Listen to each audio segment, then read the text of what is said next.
അപ്പോൾ കാൽപന്ത് പ്രേമികൾക്ക് extra special ആണല്ലേ ഫ്രാൻസ് സ്പെയിൻ പോരാട്ടം. ഫുട്ബോളിലെ സൂപ്പർ താരം കിലിയൻ എംബാപ്പയും സ്റ്റാർ ബോയ് ലെമീൻ യമാലും നേർക്കുനേർ വരുന്ന പോരാട്ടം. അതായത് പുതിയ തലമുറയിലെ ഏറ്റവും മികച്ച രണ്ട് താരങ്ങൾ നേർക്കുനേർ വരുന്നു എന്നതാണ് ഇതിൻ്റെ ഒരു പ്രത്യേകത. ഇതൊരു സെമി ത്രില്ലർ എന്നതിനപ്പുറം ഒരു ഫൈനലോളം പോകുന്ന മത്സരം തന്നെയായിരിക്കും. ഈ രണ്ട് താരങ്ങളുടെയും ഈ ലോകകപ്പിലെ പ്രകടനം ലെമീൻ യമാലിന് അത്ര കണ്ട് ആയോ എന്ന് ചോദിച്ചാൽ ഇരുവരെയും കമ്പയർ ചെയ്യുമ്പോൾ എംബാപ്പയാണ് കൂടുതൽ തിളങ്ങിയത് എന്ന് നമുക്ക് പറയേണ്ടി വരും. കിലിയൻ എംബാപ്പയ്ക്ക് പ്രായം 27 വയസ്സാണുള്ളത്.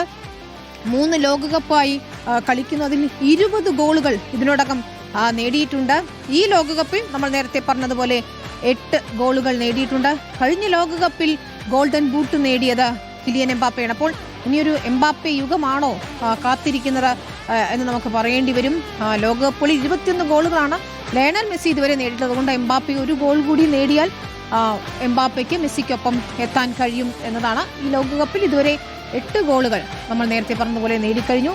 ഏതായാലും ഗോൾഡൻ ബൂട്ട് റേസിൽ എംബാപ്പയുണ്ട്. 2022 ഖത്തർ ലോകകപ്പിൽ 8 ഗോളുകൾ നേടിയാണ് എംബാപ്പെ ഗോൾഡൻ ബൂട്ട് സ്വന്തമാക്കിയത്. അപ്പോൾ ഗോൾഡൻ ബോയ് ആകുമോ കിലിയൻ എംബാപ്പെ എന്നറിയണം. ഒരുപാട് ആരാധകർ എംബാപ്പയ്ക്കുണ്ട്. പല വിവാദങ്ങളും വിമർശനങ്ങളും ഒക്കെ ഇടയ്ക്ക് വന്നപ്പോഴും എംബാപ്പെ സ്ട്രോങ് ആയി നിൽക്കും നമ്മൾ കണ്ടു. മറ്റൊന്ന് ലെമീൻ യമാൽ എന്ന ബോയ്, ഗോൾഡൻ ബോയ് ആണ്. ലെമീൻ യമാലിന് നോക്കൂ, 19 വയസ്സ് മാത്രമാണ് പ്രായം. ഈ ലോകകപ്പിലെ ഫേവറേറ്റ് പ്ലെയർ ആകും എന്ന് നമ്മൾ കരുതിയിരുന്ന ആളാണ്. ബാഴ്സലോണയുടെ താരമാണ്.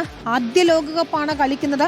പക്ഷേ 6 മത്സരങ്ങളിൽ നിന്ന് ഇതുവരെ ഒരു ഗോൾ മാത്രമാണ് നേടാനായിട്ടുള്ള വണ്ടർ ബോയ് ആണ് ലെമീൻ യമാൽ എന്നതാണ്. സ്പാനിഷ് നിരയിലെ അപകടകാരിയായ താരം ഇത്തവണ ലോകകപ്പിൽ തിളങ്ങുമെന്ന് കരുതിയതാണ്. പക്ഷേ സ്പെയിനെ മുന്നോട്ട് നയിക്കുന്നതിൽ ഈ ലോകകപ്പിൽ നിർണായക ശക്തിയാവാൻ പലയിടത്തിലും നമ്മൾ കണ്ടിട്ടുണ്ട്. ഗോൾ കണക്കിൽ പിന്നിലാണ്. പക്ഷേ യമാലിനെ കേന്ദ്രീകരിച്ച് തന്നെയാണ് സ്പാനിഷ് പടയുടെ തന്ത്രങ്ങൾ ഒരുങ്ങുന്നത്. പ്രതീക്ഷയ്ക്കെത്തുയരാൻ ഇതുവരെ കഴിഞ്ഞിട്ടില്ലെങ്കിൽ പോലും നിർണായകമായ മത്സരത്തിൽ ഒരു യമാൽ ഷോ നമ്മൾ കാത്തിരിക്കുകയാണ്. ഡ്രിബ്ലിംഗിലൂടെയും വേഗതയിലൂടെയും ഒക്കെ സഹതാരങ്ങൾക്ക് ഗോൾ അവസരം സൃഷ്ടിക്കാൻ ലെമീൻ യമാലിന് കഴിയുന്നുണ്ട്. അപ്പോൾ ഇതുവരെയുള്ള മത്സരങ്ങൾ മാറ്റി നിർത്താൻ നമുക്ക് ഇനി സെമി ഫൈനലിൽ ലെമീൻ യമാൽ മാജിക് ആണോ? ആദ്യ ലോകകപ്പ് കളിക്കുന്ന താരത്തിനെ നമുക്ക് ഒരു ലോകകപ്പ് കൊണ്ട് മാത്രം വിലയിരുത്താൻ കഴിയില്ലല്ലോ.